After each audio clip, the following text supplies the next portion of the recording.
तर इकडे चालल्या आपल्या मस्तपैकी बाजरीच्या भाकरी. तर चला मित्रांनो, आज मस्तपैकी आहे ना आपण बेत करूया एक झणझणीत चमचमीत छमछमीत. तुम्ही पाहिलाय का नाही, तुम्ही केलाय का नाही असं मला नक्कीच कमेंट सांगा तुम्ही. आता मी जो मसाला भाजलाय बघू शकताय तुम्ही.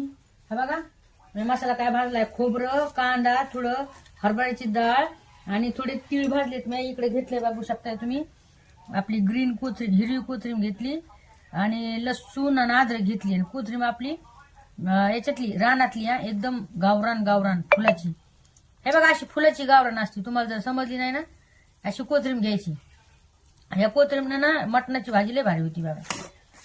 तर ही आपली गावाकडची गावरान भाजी आहे. आता मी मसाला भाजलेला आहे आणि तुम्ही मला सांगितलं आता ही नेमकी भाजी कशाची रुकू बाई, तुम्हाला रुकते आपलं रुकत आहे का सांगते. ह्या भाजीसाठी मी आम्ही दाजीन मी पुरं अख्खं बाजार हिंडलो, पुरं बाजार. फक्त आणि फक्त एका बाईकडे होतं तेव्हा ते घेतलंय आणि आता भाजी करायला लागले त्याच्यावर. त्याची मटणामध्ये करायचंय आपल्याला. ते मला सांगितलंय सांगा लवकर काय तुम्हाला बघायचं आहे. व्हिडिओ बघायचा आहे, लाईक शेअर कमेंट करायला विसरू नका काय. तर आता वाटून आणते हे मसाला. तर मसाला आणलाय आता काढून, बघा. आणि तेल इकडे टाकले, 3 पळ्या तेल टाकले. आणि आता तुम्ही ज्याची प्रतीक्षा करीत आहात, तुम्हाला पाहिजे ती भाजी काय तर तुम्हाला दाखवते मी काय येतं. बघा बघू शकता बाई ग. हा बघा हे काय मस्त पैकी. तर मी आणायला गेले होते शेंगा, मी आणि दाजी. त्याला मटणामध्ये करायची आहे शेवग्याची शेंग.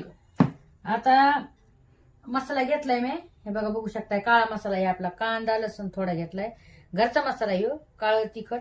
आणि हे पण घरचं आहे आपलं, लाल भुरकी आहे. तर तुमच्याकडे कांदा मसाला नसला ना थोडा तर काय फरक नाही पडत आहे. बघा मी घेतलाय तो. आता टाकूया मसाला. आणि एवढी भारी भाजी होऊन जाते नाही तुम्हाला काय सांगू. मग भारी भाजी म्हणजे तर मला आज लय दिवस झाला म्हणलं भावना बघ काय शेवग्याच्या शेंगामध्ये मटणच नव्हतं गेलं होता. तर मग म्हणलं चला आता गोबीमध्ये शेवग्याच्या शेंगामध्ये तुम्ही करीत होता कधी कधी, छान वाटतंय, मस्त लागते खायला.